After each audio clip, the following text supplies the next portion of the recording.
My dear heart, come close now. Yes, you.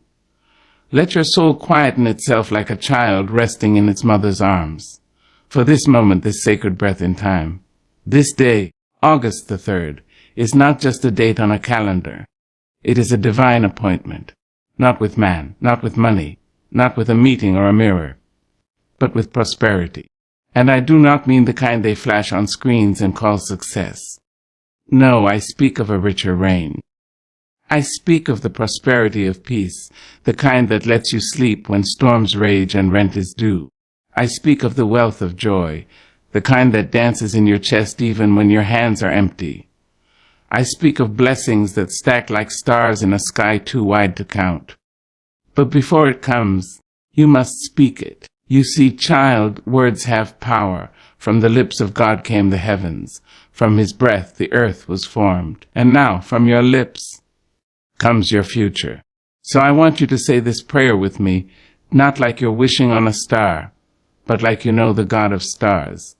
Not like a beggar asking for bread, but like a daughter, a son, standing in the kitchen of the king. And now bow your heart, lift your chin. Let's pray. O Lord, on this blessed day, August 3rd, I come with open hands and an honest heart. I am not chasing coins. I am chasing your calling, planting me the seeds of prosperity. Water them with your wisdom. Let abundance not just visit my home, but dwell in my spirit. Make me a magnet for miracles. Remove the lack that lingers in my thing. Cast out the fear that clutches my dreams. I decreeing I am not poor. I am prepared. I am not empty. I am expectant. Today, prosperity finds me. Not by accident, but by assignment. May my work flourish, my words inspire, my health increase, my family rise. Let your favor run ahead of me, opening doors I didn't even knock on. I thank you in advance for checks I didn't expect, for calls with good news, for peace in my nights and joy in my bones. Prosper me not just with things, but with wisdom, with love, with legacy. And when it is done, let me not forget. It was you, always you. In the mighty name of Jesus, amen. Ah, child, let me tell you a truth that no ledger can hold and no vault can contain. Prosperity, true prosperity, is not the gleam of gold in your pocket or the shine of silver at your neck. It is not counted by coins nor measured in mansions. It is not the digits in your bank account nor the name etched on your credit card. No, baby, prosperity is deeper. It is richer than rubies and louder than applause. You see, I have sat at tables dressed in lace and china, where laughter was forced and hearts were hollow. I have walked through quiet homes, modest, even meager in sight, where joy danced through every room, and love simmered like soup on a warm stove. And in both places, I learned that money can buy mirrors, but it cannot show you who you are. Money can build a house, but it cannot build a home. There is a prosperity that cannot be deposited but can be felt. It doesn't flash like gold, it glows like grace. True prosperity is waking up without dread sitting on your chest like a heavy stone. It's looking in the mirror and not recoiling, not asking for a different face or a different past. It is peace that rests between your bones, like a river that has found its way home. It is hearing your child laugh and knowing that laugh was birthed from love, not survival. It is looking at your partner or your own reflection and saying, "You are enough." That, my dear, is wealth. The world will tell you otherwise. It will parade fame in front of you like a prize. It will scream, "Get more followers, more beauty, more bills." But I have seen people with more lose their minds. I have seen kings fall asleep crying, and I have seen janitors dance down hallways with joy. So don't you believe the lie that your worth is tied to your wallet. You, with your soft hands and sacred dreams, you are already rich when you carry peace in your soul. You are wealthy when your mind is no longer a battlefield. You are prosperous when you can sit in stillness and not be afraid of the quiet. Let me tell you, I have been broke in dollars, but I have never been broke in dignity. I have had days where my purse was light, but my spirit was heavy with hope. I have sung songs when sorrow tried to silence me. I have prayed in dark kitchens, whispered hallelujahs into chipped cups and broken nights.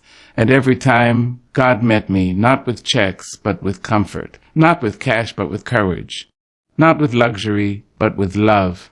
Oh yes, prosperity is the freedom to breathe deeply. It is the strength to forgive those who never said sorry.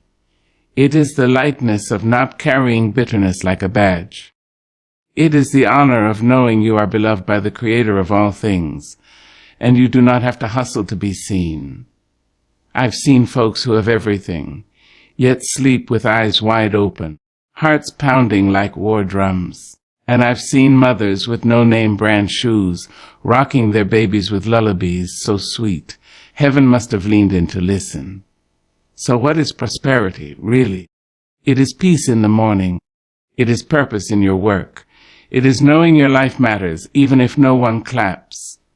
It is healing from hurts that should have broken you. It is waking up and saying, thank you, before anything else. And let me say this plainly. If you have your health, even if it is shaky, you are wealthy. If you have one true friend, one real soul who sees you and stays, you are rich. If you have laughter that visits often and tears that teach you, you are blessed. Prosperity is knowing who you are and who you are not. It is walking away from tables that starve your soul. It is loving yourself with a fierceness that does not apologize. It is honoring the God within you and trusting that the same God who spun the star so weaved your spirit with wonder. Don't chase money and miss your mission. Don't chase fame and lose your family. Don't chase recognition and forget your roots. Plant yourself in purpose, and you will grow gardens of grace. Root yourself in truth, and you will bloom in the dry seasons. You see, child, the wealth of the soul cannot be stolen. It cannot be taxed. It cannot be rusted or robbed. The world didn't give it, and the world can't take it away. So on this day, as we speak our powerful prayer, let us remember we are not just asking for full wallets. We are asking for full hearts. We are not begging for riches. We are standing in the richness of God's promises. We are not wishing for luck. We are walking in divine alignment. Prosperity is not a destination. It is a disposition, a way of standing tall with your back straight and your soul lit from within, a way of giving thanks even when you are waiting, a way of sowing kindness and reaping peace. Yes, darling, I want your bills to be paid. I want your table to overflow. I want your fridge to hum with fullness. But more than that, I want your soul to sigh in satisfaction. I want your heart to be heavy with joy, not with worry. So when you say this prayer on August the 3rd, don't just ask for money. Ask for meaning. Ask for mercy. Ask for miracles.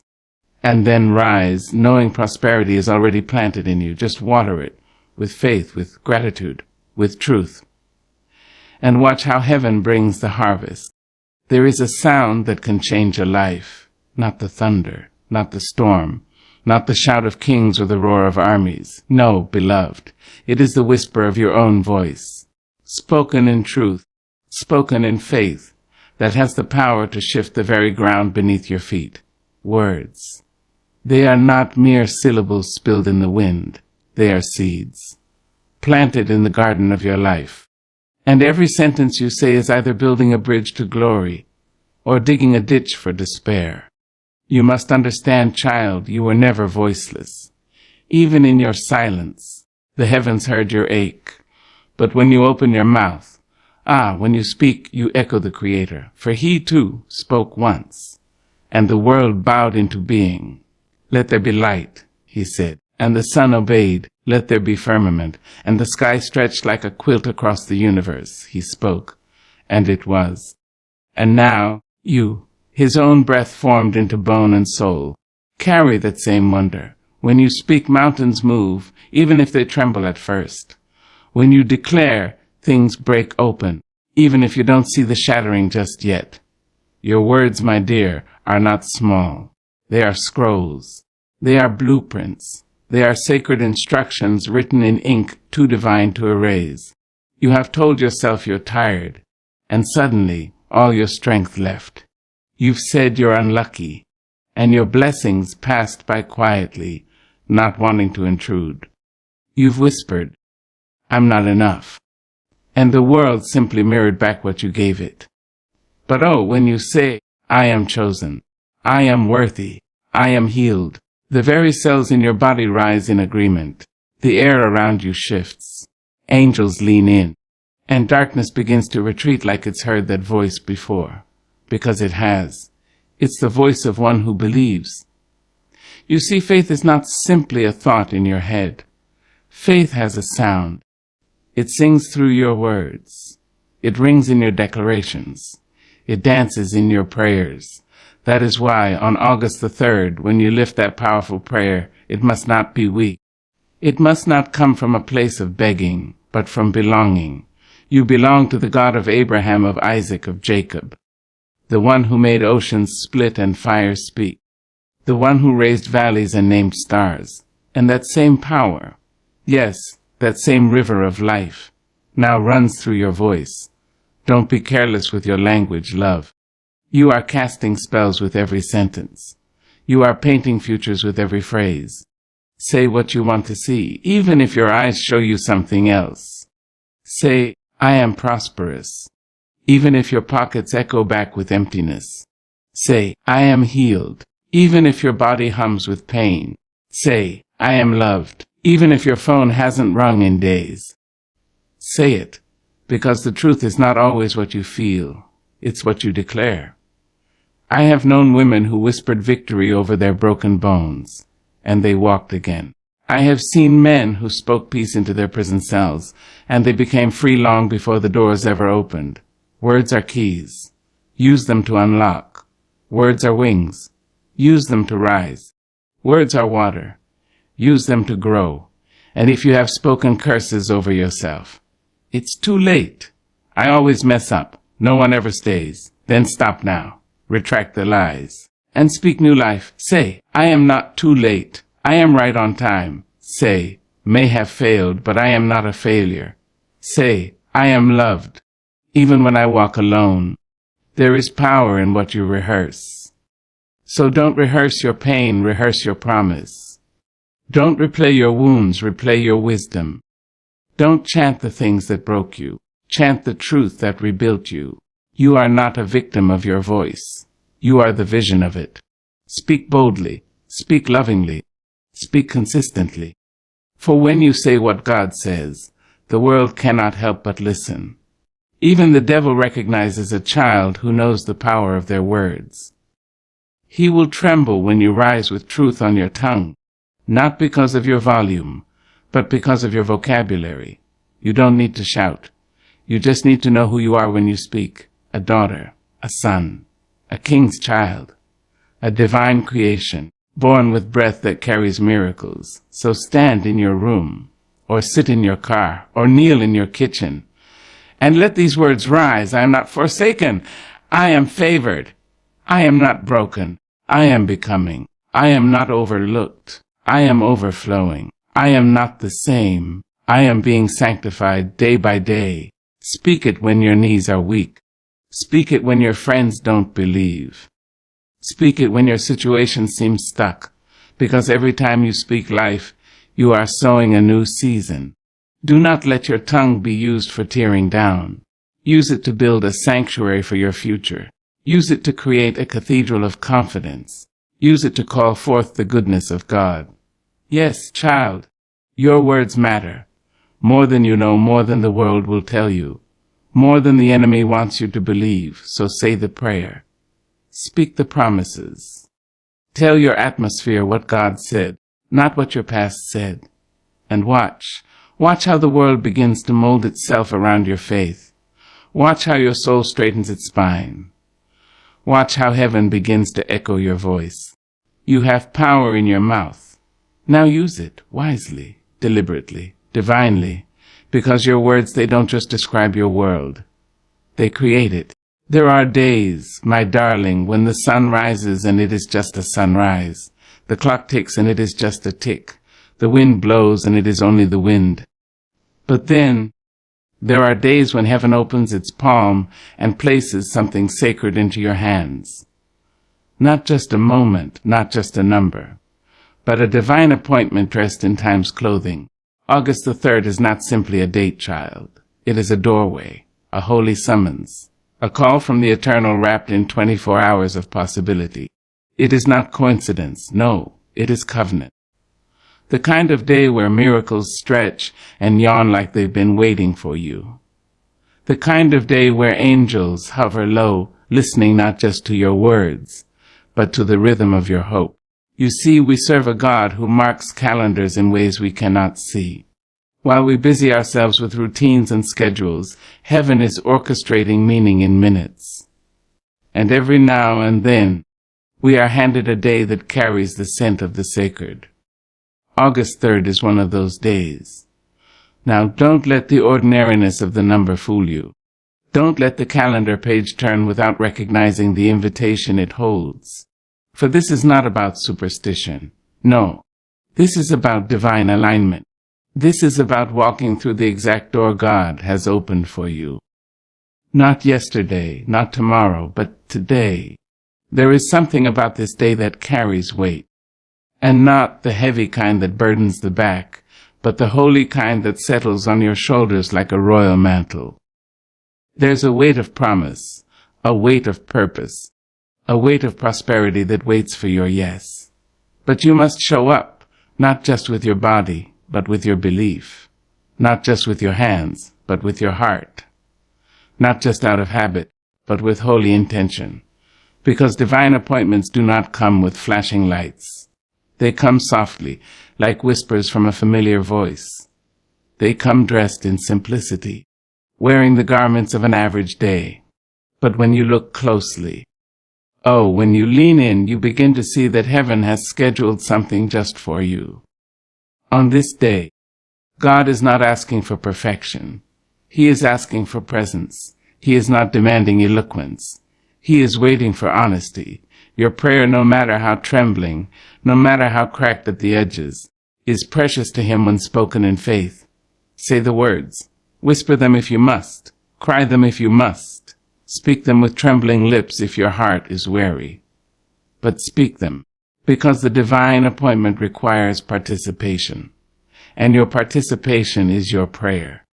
On August 3rd, don't sleepwalk through the divine. Don't let your schedule suffocate your sacred calling. Don't let distraction rob you of destiny. Pause. Be still. Turn down the noise of the world. Turn your face toward God and say, I am here. That is all he has ever wanted. Your here-ness. Your yes. Your presence in the moment he handcrafted just for you. I have lived long enough to know that days like this don't come often. There are days to rest. There are days to work. And then there are days to rise. This, beloved, is a rising day. This is the kind of day where heaven leans closer, where the windows of favor are not just cracked open, they are swung wide. This is the kind of day where your obedience to simply pray can alter the trajectory of your life. Not because the prayer is magic, but because God is magnificent. And what he honors most is the heart that believes. Let this be the day you stop doubting your worth. Let this be the day you stop walking around your calling and finally step into it. Let this be the day you speak like someone who belongs to the King of Glory. Let this be the day you remember who you are and whose you are. This is your appointment, with provision, with peace, prosperity, with purpose. You do not need to be more ready. You do not need to be more perfect. You simply need to show up with your faith intact. And when you speak the prayer meant for this day, speak it like the gates of heaven are listening. Because they are. Speak it like the chains of lack and fear are ready to break.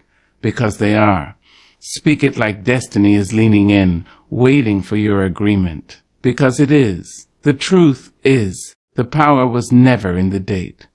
The power is in your decision to show up, to believe, to declare, to pray.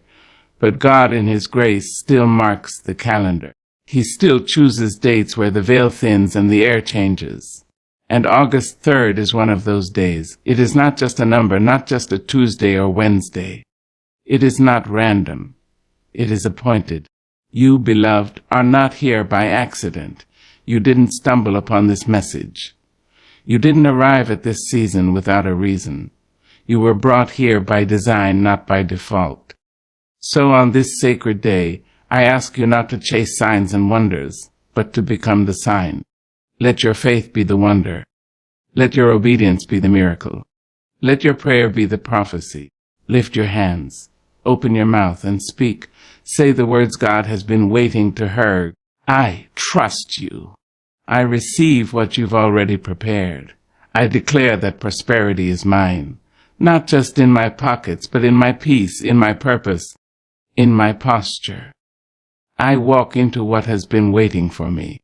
And child, when you say it like you believe the heavens are shifting. Because they are. Say it like August 3rd is not just a date on your phone, but a door in the spirit. Because it is. And walk through it. Don't tiptoe. Don't hesitate. Don't doubt yourself into delay. Walk through, with head held high, with faith rooted deep, with joy ready to bloom, because this is your moment. This is your turning point. This is your divine appointment.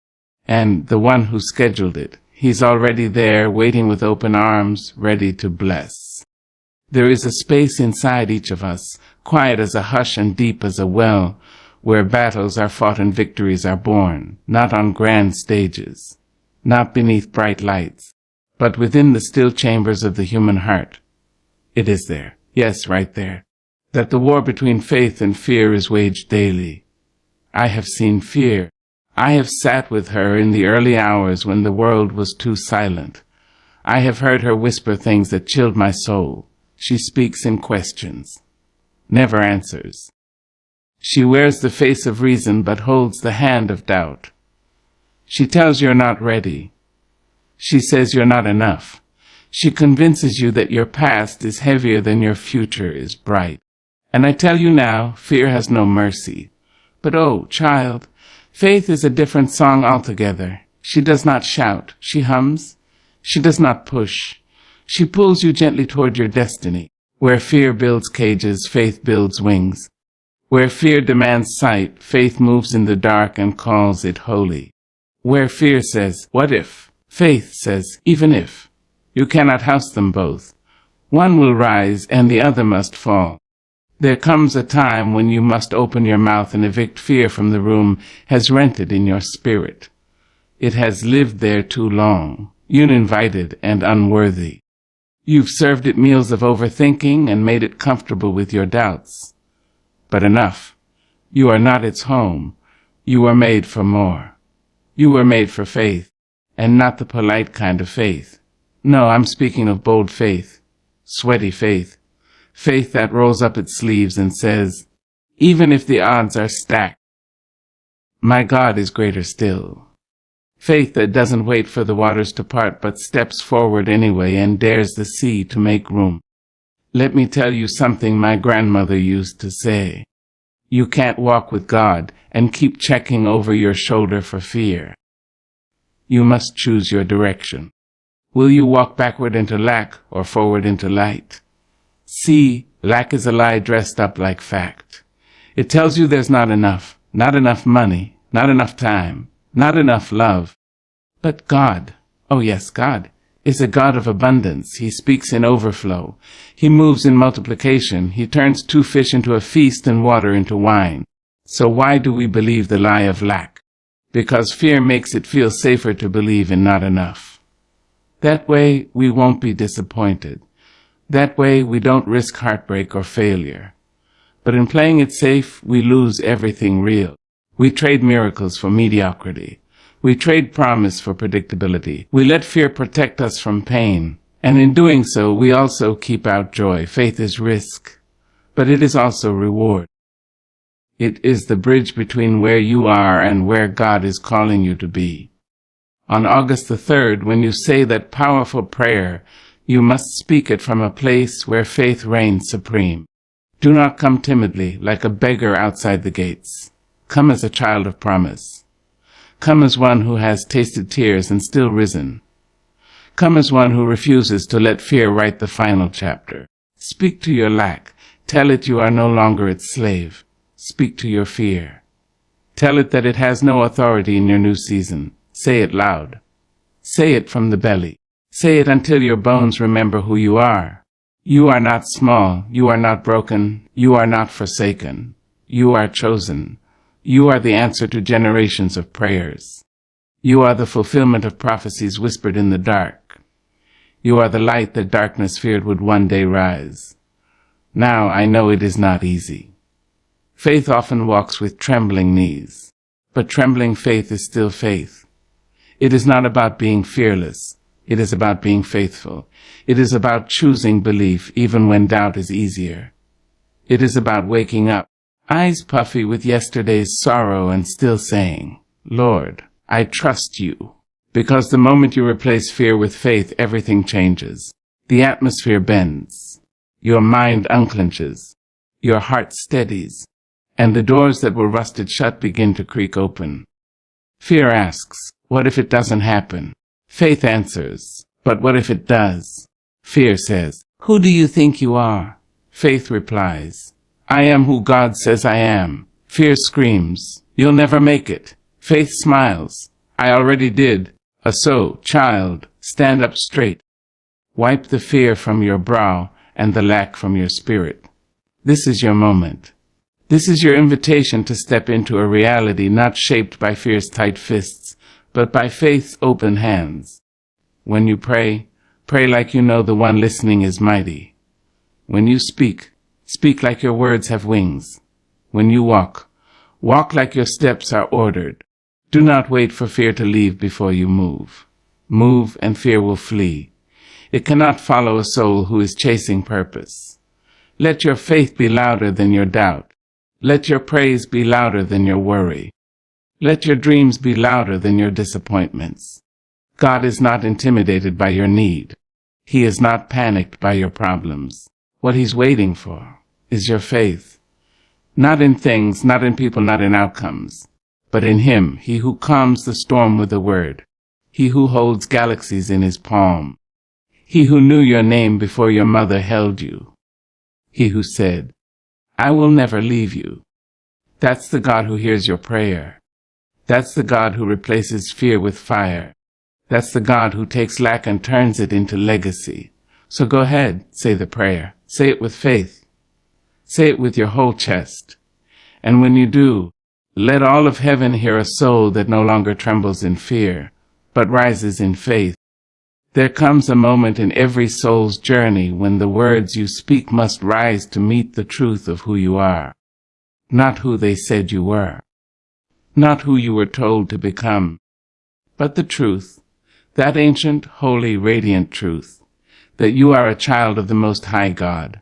And when you say a prayer, beloved, you must say it like you know that. You must not whisper to heaven like a pauper hoping for scraps. You must not bow your head in shame, as though you are unworthy of the blessings you seek. You must not approach the throne of grace as if you do not belong there. Because, my dear, you were born of divine breath, formed in the secret places, signed by the hand of the Eternal. There is royalty in your blood and power in your voice.